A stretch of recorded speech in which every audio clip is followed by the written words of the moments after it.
दोस्तों नमस्कार। प्रकाश sir Hindi YouTube channel पर आप सभी का स्वागत है।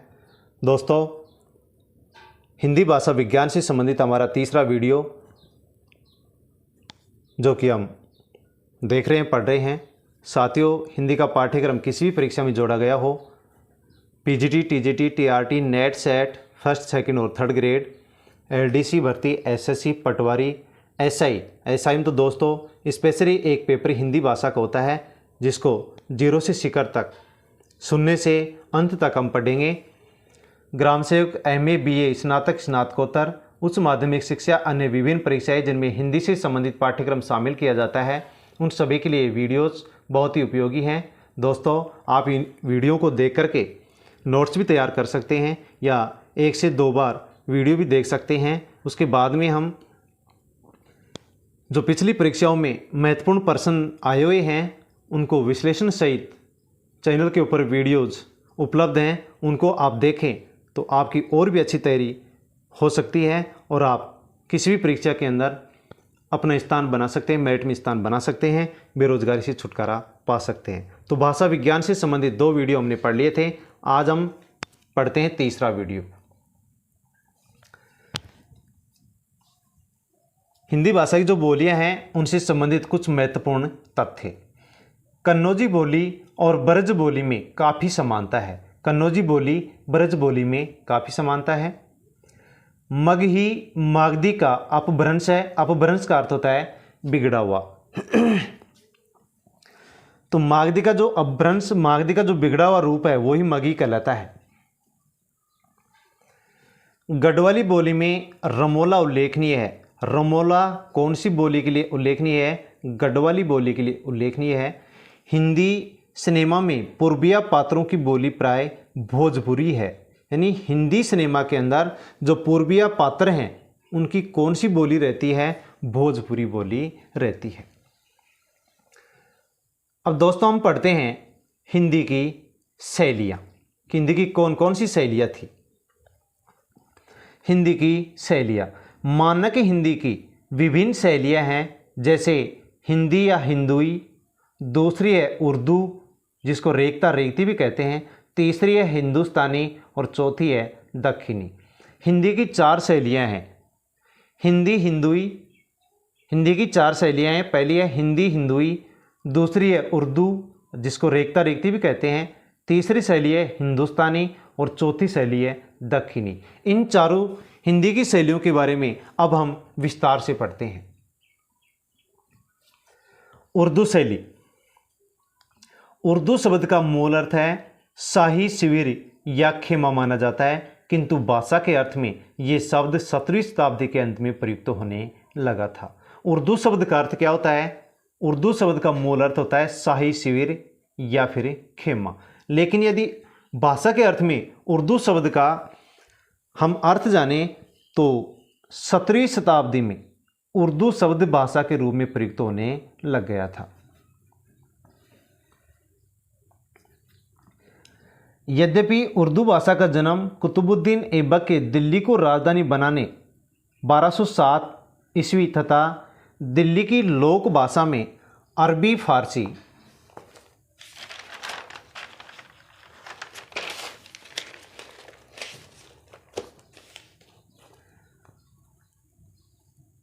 फारसी के शब्द समूह का प्रवेश कराने के साथ ही हो गया था, किंतु तब दिल्ली की लोक भाषा में अरबी फारसी के शब्द आने से बनी भाषा को हिंद भूभाग की होने के कारण हिंदी कहा गया। वह फारसी भाषा फारसी शब्दों से मिश्रित होने के कारण रेखता भी कहा गया। तो दोस्तों,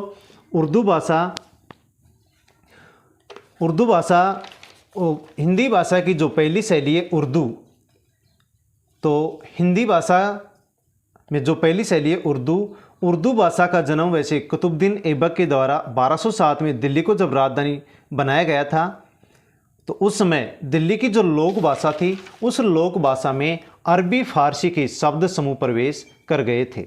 लेकिन उस समय दिल्ली की लोक भाषा में जो अरबी फारसी के शब्द प्रयुक्त हुए थे तो उस भाषा को हिंदी कहा गया था।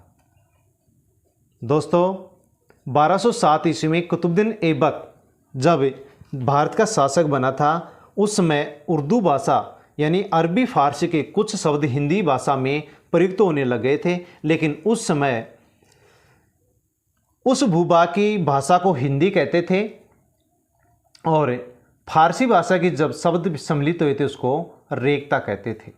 यानी कि उर्दू भाषा भारत देश में प्रयुक्त 1207 ईस्वी के आसपास ही होने लग गई थी, क्योंकि कुतुबुद्दीन ऐबक 1207 ईस्वी में दिल्ली को राजधानी बनाया था, शासक था, तो उस समय उर्दू भाषा के शब्द प्रयुक्त होने लग गए थे। लेकिन उस समय जो उर्दू भाषा के शब्द हिंदी भाषा में प्रयुक्त हो रहे थे उसको तो कहा गया था हिंदी ही, और उसके बाद में जो फारसी भाषा के शब्द और मिल गए थे उसको कहा गया था रेख्ता।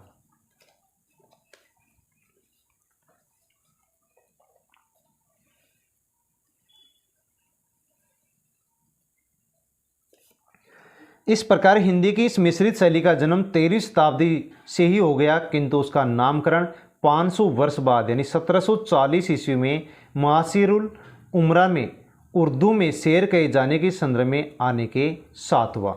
तो दोस्तों 1207 ईस्वी में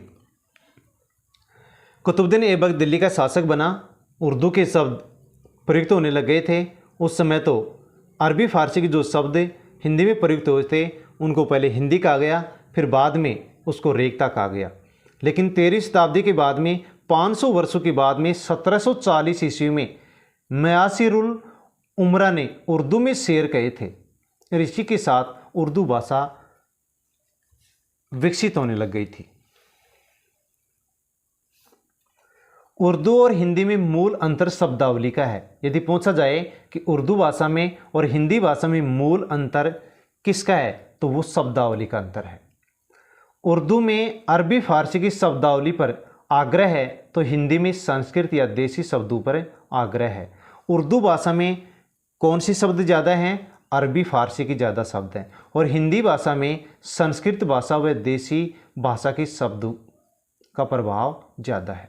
उर्दू भाषा पर अरबी फारसी शब्दों का प्रभाव है, हिंदी भाषा पर संस्कृत और देसी भाषा के शब्दों का प्रभाव है। उर्दू और हिंदी का व्याकरण एक है, इसलिए उर्दू को हिंदी से अलग भाषा कहना उपयुक्त नहीं है। उर्दू भाषा और हिंदी भाषा का एक ही व्याकरण है, इसलिए उर्दू भाषा को और हिंदी भाषा को यदि हम अलग अलग भाषा कहें माने तो ज़्यादा उपयुक्त नहीं है। बल्कि उर्दू हिंदी की फारसी अरबी शब्दावली से युक्त शैली है। यानी कि उर्दू और हिंदी भाषा की व्याकरण एक ही हैं, हम इनको अलग अलग भाषा नहीं मान सकते। उर्दू तो केवल हिंदी की फारसी अरबी शब्दावली से युक्त एक शैली है। यानी उर्दू तो एक ऐसी शैली है जिसके शब्द हिंदी भाषा में मिले हुए हैं। उर्दू में साहित्य लेखन 1700 ईस्वी के आसपास से माना जाता है। उर्दू भाषा में साहित्य कब से लिखा जाने लग गया? 1700 ईस्वी से लिखा जाने लगा। उर्दू के लिए 13वीं से 18वीं शताब्दी तक हिंदी नाम चला था। यानी 13वीं से 18वीं, दोस्तों हमने पढ़ा कि 1207 ईस्वी में कुतुबुद्दीन ऐबक दिल्ली का शासक बना तो उर्दू भाषा धीरे धीरे विकसित होने लग गई थी। लेकिन उर्दू भाषा विकसित हो रही थी उसके 13वीं शताब्दी से लेकर के 18वीं शताब्दी का जो समय है उस को हिंदी कहा जाता था। यानी 13वीं से 18वीं शताब्दी तक उर्दू भाषा के लिए जो नाम चला वो नाम था हिंदी भाषा।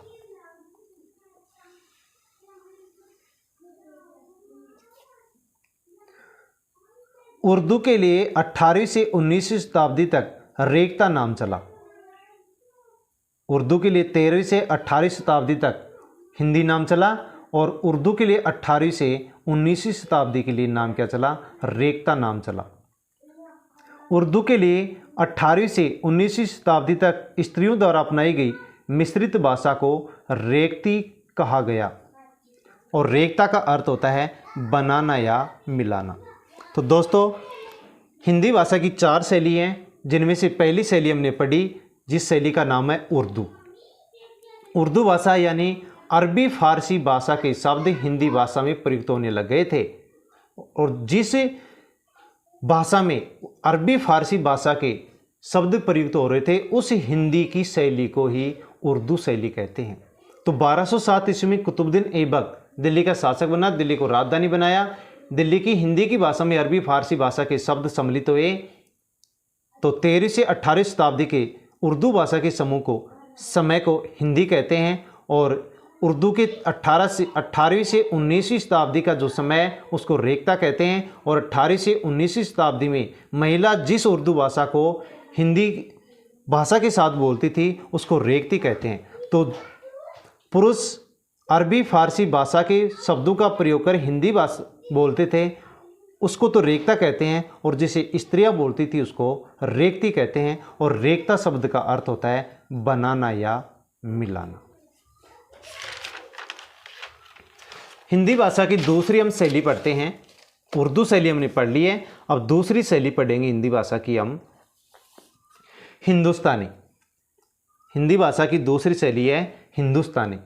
हिंदुस्तानी का भाषा के अर्थ में प्रयोग हिंदी के लिए ही किया जाता है। बाबर ने भी इसी अर्थ में प्रयोग किया है। यानी हिंदी भाषा की दूसरी शैली है हिंदुस्तानी, और हिंदुस्तानी भाषा का प्रयोग हिंदी के लिए किया जाता है। हिंदुस्तानी का भाषा के अर्थ में प्रयोग हिंदी के लिए किया जाता है। यदि हम कहें कि हिंदुस्तानी भाषा कौन सी है तो हम कहेंगे हिंदी को ही हिंदुस्तानी भाषा कहते हैं, और बाबर ने भी इसी रूप में स्वीकार किया था कि हिंदुस्तानी भाषा एक हिंदी भाषा है। 18वीं शताब्दी में इसका प्रयोग मुसलमानों की भाषा के लिए होने लगा और ये उर्दू का पर्याय हो गई।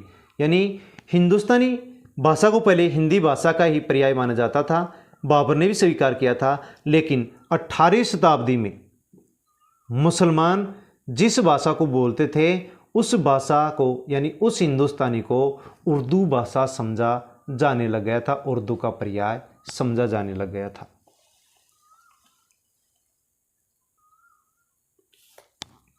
पुराने एंग्लो इंडियन इसे मुर्श भी कहते हैं। पुराने जो एंग्लो इंडियन लोग थे वो हिंदुस्तानी को मुर्श कहते हैं। पुराने एंग्लो इंडियन लोग हिंदी की हिंदुस्तानी शैली को मुर्श भी कहते हैं। 1900 ईस्वी के आसपास हिंदुस्तानी का प्रयोग कभी उर्दू के लिए तो कभी सरल हिंदी या सरल उर्दू के लिए होने लगा था। 1900 ईस्वी के आसपास हिंदुस्तानी भाषा का प्रयोग कभी उर्दू के लिए तो कभी सरल हिंदी के लिए तो कभी सरल उर्दू के लिए होने लग गया था।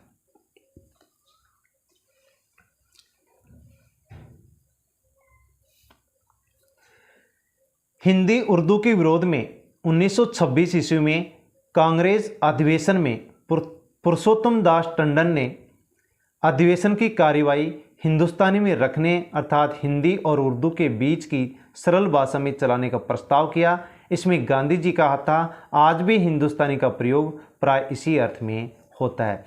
तो दोस्तों आप समझ गए होंगे कि हिंदुस्तानी इस भाषा किसे कहते हैं, यानी वह भाषा जो कि हिंदी और उर्दू भाषा के सम्मिलित रूप से चलती है उसको हिंदुस्तानी कहते हैं। हिंदी उर्दू का जब विरोध हुआ था, हिंदी भाषा उर्दू भाषा का आपस में विरोध हुआ था, तो 1926 ईस्वी में कांग्रेस के अधिवेशन में पुरुषोत्तम दास टंडन ने अधिवेशन की कार्यवाही कौन सी भाषा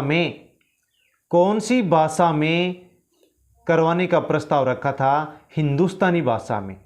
और हिंदुस्तानी भाषा क्या है? हिंदी और उर्दू के बीच की सरल भाषा है। हिंदी और उर्दू के बीच की सरल भाषा को ही हिंदुस्तानी कहते हैं। तो 1926 में कांग्रेस अधिवेशन में हिंदुस्तानी भाषा का ही प्रयोग किया गया था। अधिवेशन चलाने के लिए हिंदुस्तानी भाषा का ही प्रयोग किया गया था, जिसमें गांधी जी का हाथ था। और आज भी हिंदुस्तानी का प्रयोग इसी अर्थ में होता है। किस अर्थ में? हिंदी और उर्दू के बीच के सरल भाषा के रूप में। तो उर्दू भाषा और हिंदी भाषा दोनों का जो सरल रूप है, सम्मिलित रूप है, उसको हिंदुस्तानी कहते हैं। ये दोस्तों हमने हिंदी भाषा की दूसरी शैली पढ़ी, हिंदुस्तानी। अब पढ़ेंगे हम हिंदी भाषा की तीसरी शैली, जिसका नाम है दक्षिणी शैली। दक्षिणी को दक्षिणी हिंदी भी कहते हैं। इसका जन्म 1307 ईस्वी के बाद हुआ, जब अलाउद्दीन खिलजी ने आंध्र और कर्नाटक के भागों को अपने अधिकार में ले लिया। 1347 ईस्वी में दक्षिण में बहमनी राज्य स्थापित हुआ जो 5 भागों में विभाजित हुआ। तो दोस्तों हिंदी की तीसरी शैली है दक्षिणी शैली, और दक्षिणी हिंदी भी कहते हैं। दक्षिणी हिंदी भाषा की तीसरी शैली है। वैसे दक्षिणी जो भाषा है उस दक्षिणी भाषा को दक्षिणी हिंदी भाषा भी कहते हैं। और दक्षिणी भाषा का जन्म हुआ था 1307 ईस्वी में, जब अलाउद्दीन खिलजी आंध्र और कर्नाटक के कुछ भागों पर अधिकार किया था। तो उस समय 1347 ईस्वी में दक्षिण भारत में बहमनी राज्य स्थापित हुआ था 5 भागों में। तो दोस्तों हिंदी की तीसरी शैली दक्षिणी शैली, जिसका जन्म 1307 ईस्वी में अलाउद्दीन खिलजी जब दक्षिण में गए थे उस समय हुआ था, और 1347 में दक्षिण भारत में बहमनी 5 राज्य के रूप में स्थापित हुआ था, वो हम जानते हैं। बीजापुर में किसका शासन था? आदिल शाही का। बीदर में बरोद शाही का। गोलकुंडा में कुतुब शाही का। बरार में इमाद शाही का। और अहमदनगर में निजाम शाही का शासन था 1347 ईस्वी में।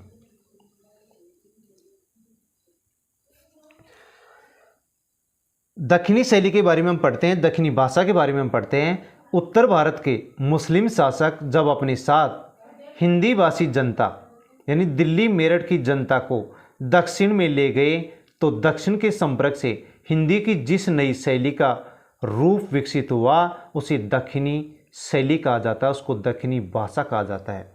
तो दोस्तों समझ गए होंगे कि दक्षिणी शैली या दक्षिणी भाषा किसे कहते हैं। उत्तर भारत के जो मुसलमान शासक दक्षिण भारत में हिंदी भाषा की जनता जो दिल्ली और मेरठ की जनता थी उसको लेकर के दक्षिण में गए तो दक्षिण की भाषा और हिंदी भाषा मिलकर के बोली जाने लग गई थी, उस भाषा को दक्षिणी भाषा कहते हैं। हिंदी की 5वीं शैली के बारे में हम पढ़ते हैं। हिंदी की 4थी शैली के बारे में हम पढ़ते हैं।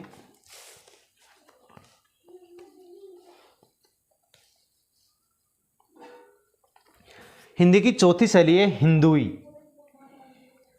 हिंदुई या हिंदुवी नाम का प्रयोग प्राचीन हिंदी के लिए खुसरो के समय से मिलता है। हिंदी की 4थी शैली है हिंदुई, और बताया गया कि प्राचीन हिंदी के लिए हिंदुई नाम या हिंदुवी नाम खुसरो के समय से ही मिलते हैं। यानी प्राचीन हिंदी को ही खुसरो के समय से ही हिंदी भी कहते थे, हिंदुई भी कहते थे और हिंदुवी भी कहते थे। पहले हिंदी की तुलना में हिंदवी शब्द अधिक प्रचलित था। दोस्तों प्राचीन समय में हिंदी भाषा के लिए सबसे ज़्यादा प्रयोग किया जाने वाला शब्द कौन सा था? हिंदवी था। आगे चलकर संस्कृत शब्दावली वाली भाषा के लिए हिंदुई नाम चला तथा अरबी फारसी युक्त शब्दावली वाली भाषा के लिए हिंदुस्तानी नाम चला। तो दोस्तों प्राचीन समय में हिंदी भाषा को ही हिंदवी कहते थे, लेकिन थोड़े समय बाद में हिंदी या हिंदवी में संस्कृत भाषा के शब्द सम्मिलित हो गए तो उसको फिर हिंदवी या हिंदुई कहा जाने लग गया, और उसके कुछ समय बाद में ही हिंदी भाषा में अरबी फारसी के शब्द सम्मिलित हो गए, उसको हिंदुस्तानी कहा जाने लग गया।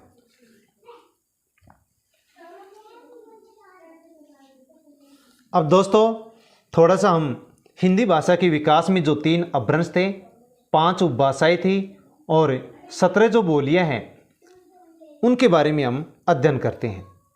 तो दोस्तों 3 अपभ्रंश हैं जिनके बारे में भी हम पढ़ेंगे। पहला अपभ्रंश है शौरसेनी अपभ्रंश। पहला अपभ्रंश है शौरसेनी अपभ्रंश। हिंदी भाषा के विकास में 3 अपभ्रंश अपनी भूमिका निभाते हैं, जिसमें पहला अपभ्रंश है शौरसेनी अपभ्रंश। इस शौरसेनी अपभ्रंश से 3 उपभाषाएं विकसित हुई। पहली है पश्चिमी हिंदी, दूसरी है राजस्थानी और तीसरी है पहाड़ी। इन 3 उपभाषाओं से कौन कौन सी बोलियां विकसित हुई या इन उपभाषाओं में कौन कौन सी बोलियों को सम्मिलित किया जाता है उसके बारे में हम पढ़ते हैं। तो शौरसेनी अपभ्रंश की उपभाषा पश्चिमी हिंदी है। इसकी बोलियां हैं कोरवी, हरियाणवी, ब्रज, बुंदेली और कन्नौजी, जो कि सारी की सारी बोलियां पश्चिमी हिंदी उपभाषा हरियाणा और यूपी क्षेत्र में बोली जाती है। शौरसेनी अपभ्रंश की दूसरी उपभाषा है राजस्थानी, जिसकी बोली हैं मारवाड़ी, मालवी, मेवाती, ढूंढाड़ी, जो कि राजस्थान के क्षेत्र में बोली जाती है। शौरसेनी अपभ्रंश की तीसरी उपभाषा है पहाड़ी उपभाषा, जिसकी बोलियां हैं कुमायूनी, गढ़वाली, जो कि उत्तराखंड और हिमाचल प्रदेश में बोली जाती है। अब दोस्तों हिंदी के विकास के 2 अपभ्रंश बच गए। दूसरा अपभ्रंश है मागधी अपभ्रंश, और मागधी अपभ्रंश से एक उपभाषा विकसित हुई बिहारी, और बिहारी उपभाषा की 3 बोलियां हैं भोजपुरी, मगही, मैथिली, जो कि उत्तर प्रदेश, बिहार और झारखंड में बोली जाती है।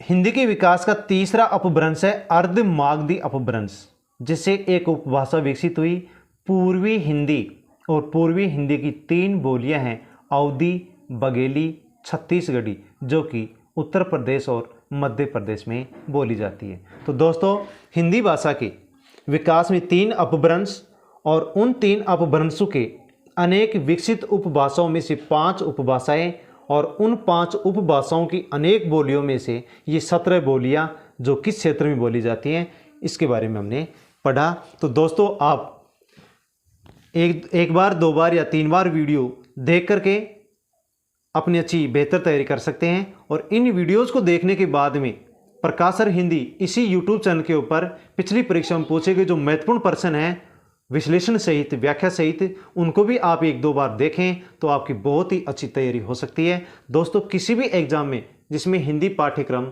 सम्मिलित किया जाता है, जोड़ा जाता है, उन सभी के लिए ये वीडियोज़ बहुत ही अति महत्वपूर्ण होने वाले हैं। जय हिंद।